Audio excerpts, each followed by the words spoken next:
Hey, what's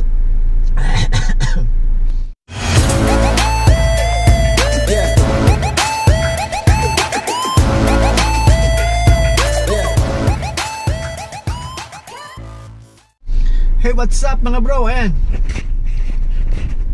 Hey, what's up mga bro? Ayan, si Dondi nga pala. Ayan, sa araw na to pupunta tayo ng Jawasat sa may Damam. So, mula rito sa may airport, kung saan kami ngayon, ito yung Jawasat. 33 minutes. So, kailangan natin ng tulong ni Google Map at hindi natin kabisado yung lugar dito sa Damam area.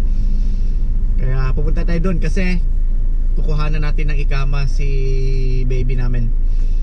Kaya update ko kayo kung magkano yung nabayaran namin sa ikama at kung inabot ba ng ilang araw o ilang oras yung proseso. So ayun, mamaya na lang ulit.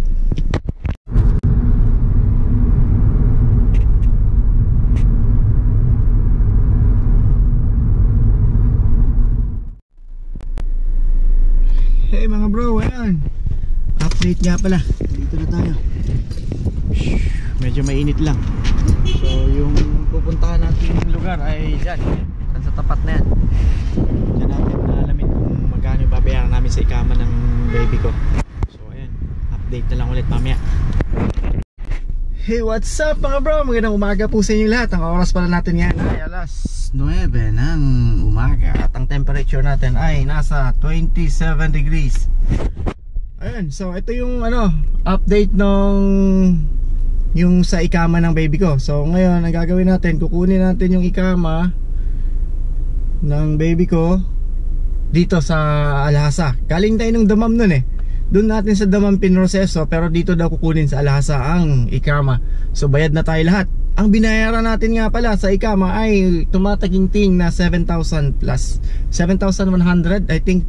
Kung kinonvert sa peso yun, sabi ng asawa ko nasa 96,000 pesos. So ayun, napakalaki. Oo, pero ayun, at least bayad na. Ganito na ngayon ang patakaran sa Saudi.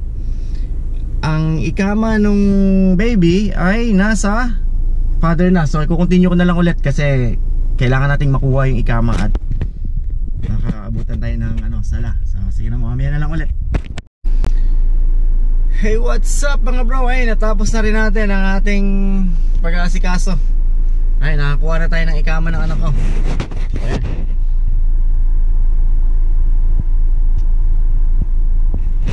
So nakuha natin ng ikama.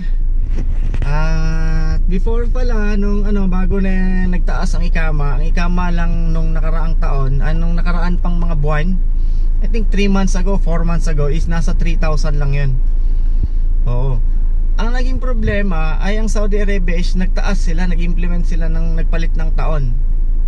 Nagpalit ng taon ng Saudi Arabia, nagtaas sila. So ang nangyari, ang ikama ng anak ko ay umabot ng 7,100. So ang laki, di ba? So, ayan. At ano pa ba? So, ang rule pala, balik tayo sa rule pala, ang ruling dito sa Saudi Arabia, dati kasi pinapayagan nila yung asawa nila na yung asawa mo o yung asawa ko pwedeng ilagay ang i-under yung ikama, i-under dun sa asawa ko. Kasi kung mai-under yun sa asawa ko, ang ikama ng anak ko, libre lahat yun. Wala kaming babayaran. Oo. So ngayon, ni-revise, ginawa, i-under na lahat ng ikama sa lalaki. Walang problema sana kung sasagutin ng company ko. Hindi sinasagot ng company ko yan. Ultimo nga yung live out ko, yung cost of living allowance expenses namin dito sa Saudi Arabia, gastos ko pa. So imaginein mo yun, yung company mo na walang kwenta. Hindi naman sasabing walang kwenta, may kwenta din naman. Kaso yung mga pagdating sa mga ganung bagay, talagang naghuhugas sila ng kamay. Kaya it's okay pa din. Oo. Ayan, so ina-under na sa lalaki ang lahat ng ikama dito. So ayan, kaya nagtaas. magtataas pa daw yan. Aabutin pa daw ng mga 9,000 yan ang ikama pagkukuha kayo. So ayun, maraming salamat sa panunood ng aking vlog, and huwag nyo kalimutan i-like and share sa mga friends nyo. God bless po.